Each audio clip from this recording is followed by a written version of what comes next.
এই গরমে আইসক্রিম খেলে কি কমে যায় গরম? গ্রীষ্মের তীব্র তাপদাহে বিপর্যস্ত জনজীবন।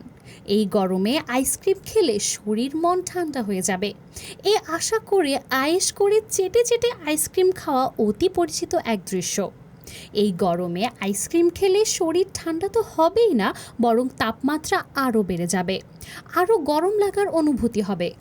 এই গরমে আইসক্রিম খাওয়ার মুখে তৎক্ষণিক ঠান্ডা লাগার অনুভূতি দিলেও আদতে শরীর গরম করে।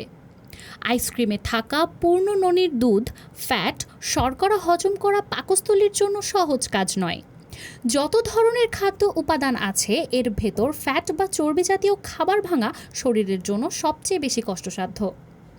তাই আইসক্রিম তৈরির উপাদানগুলো ভাঙতে গিয়ে যে পরিমাণ তাপ উৎপন্ন হয় তা শরীরের তাপমাত্রা বাড়িয়ে দেয়। ফ্যাট, প্রোটিন আর শর্করার সমন্বয়ে তৈরি আইসক্রিমের মতো অস্বাস্থ্যকর খাবার খুব কমই আছে।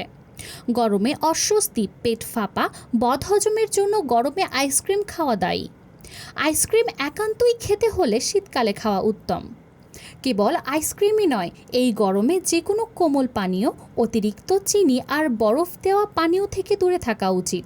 তবে লেবুর শরবত, ডাবের পানি, চিনি ছাড়া লাচ্ছি খাওয়া উপকারী। পানি খাওয়ার কোনো বিকল্প নেই, আর সেটি স্বাভাবিক তাপমাত্রার হলেই ভালো। নিউজ ডেস্ক, মানজুমা আফরোজ নীলিমা, সবার কথা।